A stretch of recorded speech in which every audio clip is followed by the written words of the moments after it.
කළ කිරණ ඍණ තහඩුව දෙසට උත්ක්‍රමණය වුණා ඔබට මතක ඇති. එබැවින් ඒවා ධන ආරෝපිත විය යුතුයි. බීටා කිරණවල ආරෝපණය කුමක් විය හැකිද? බීටා ලෙස නම් කළ කිරණ ධන ආරෝපිත තහඩුව දෙසට උත්ක්‍රමණය වුණා ඔබට මතකද? එබැවින් ඒවා ඍණ ආරෝපිත විය යුතුයි. ගැමා ලෙස නම් කළ කිරණ කිසිම තහඩුවක් දෙසට උත්ක්‍රමණය නොවූ නිසා එය උදාසීන කිරණ විශේෂයක් විය යුතුයයි නිගමනය කළා. මේ වගුවේ ඇල්ෆා, බීටා හා ගැමා කිරණවල ගුණ කිහිපයක් සැකවින් විස්තර කර තිබෙනවා. මේ වගුවේ සඳහන් වන එක් එක් කිරණවල විනිවිද යාමේ හැකියාව සහ විකිරණ ස්වභාවය පිළිබඳව මනා අවබෝධයක් මේ රූපරාම පෙළ නැරඹූ විට ඔබට ලැබේවි.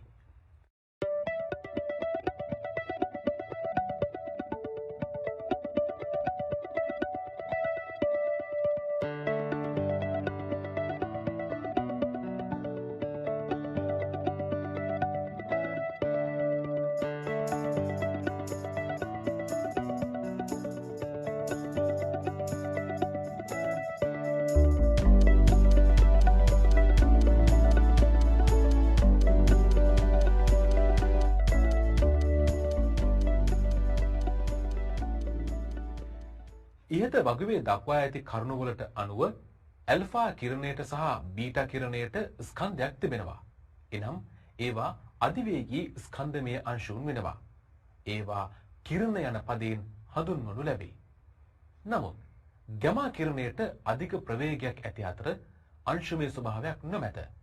ඔබ ඉහත ඡේදවලදී අධ්‍යයනය කළ කරුණු අනුව එය ශක්ති තරංගයක් ලෙස ඔබට වැටහෙනවා ඇති. එවැනි ශක්ති තරංග විකිරණ යන පදයෙන් හඳුන්වා දෙනු ලැබේ. විකිරණශීලීතාවයේ බලපෑමද මේ අවස්ථාවේ අපි සඳහන් කළ යුතුයි. මේ කිරණ ජීවීන්ට ඉතා අහිතකර බලපෑම් ඇති කරනවා. ඔබ දැකලා ඇති ආරෝග්‍ය ශාලාවල එක්ස් කිරණ කාමර අසලින් යනකොට මේ අනතුරු ඇඟවීමේ දැන්වීම් පූරු සවි කර තිබෙනවා. ඒ කිරණවල තියෙන අනතුරුදායක බව නිසායි. පදාර්ථයේ එහෙම නැත්නම් පරමාණුව තුළ ඉලෙක්ට්‍රෝනය සහ ප්‍රෝටෝනය නැමැති උප පරමාණු අංශ සොයාගන්න කාලයේදී අර්නස් රදර්ෆර්ඩ් විසින් තවදුරටත් එම පරීක්ෂණ වර්ධනය කරමින් එම අංශවල පිහිටීම ගැනද සොයා බැලුවා. ඔබ ඇල්ෆා අංශු මතකයට නගා ගන්න. ඒවා ධන ආරෝපිත හීලියම් න්‍යෂ්ටි බව ඉගෙන ගත්තා. ඔබට මතක ඇති රදර්ෆර්ඩ්ට මෙම රන්පත් පරීක්ෂණය සිදු කිරීමට ගයිග සහ මාස්ටර්න් කියන දෙදෙනාගේ සහයෝගයක් ලැබුණා. ඔවුන් ඇල්ෆා කිරණ ලබා ගැනීමට විකිරණශීලී පොලෝනියම් මූලද්‍රව්‍ය යොදාගත්තා. ඉන්පස්සේ ඔවුන් එම ඇල්ෆා කිරණ තුනී රන් පත්‍රයකට යොමු කළා. ඒ කිරණවල අපගමනය තීරණය කිරීමට රන් තහඩුවට පිටුපසින් සින්ක් සල්ෆයිඩ් තිරයක්ද යොදා ගනු ලැබුවා. විශ්කම්භය සෙන්ටිමීටර 1 වැඩි කිරීම 10-5 වැනි ඉතා තුනී රන් පත්‍රයකට ඇල්ෆා අංශු විවර්ෂණය වීමට නැත්නම් ගැටීමට සලස්වුවොත් මෙන්න මේවා අතරින් කුමක් සිදු වෙයිද?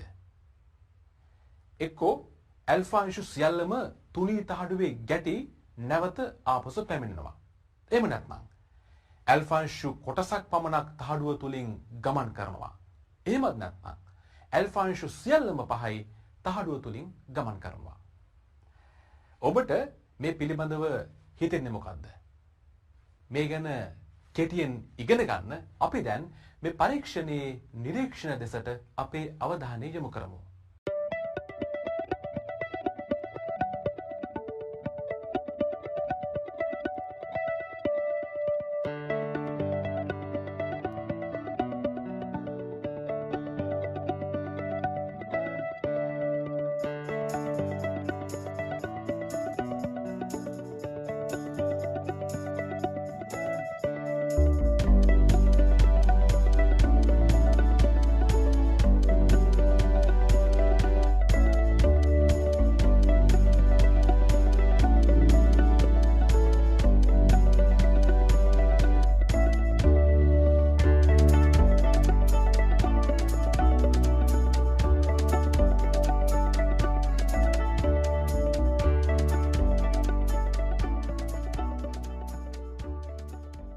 ඇල්ෆා අංශු වැඩි ප්‍රමාණයක් තහඩුව තුලින් විනිවිද ගමන් කර තිබුණා.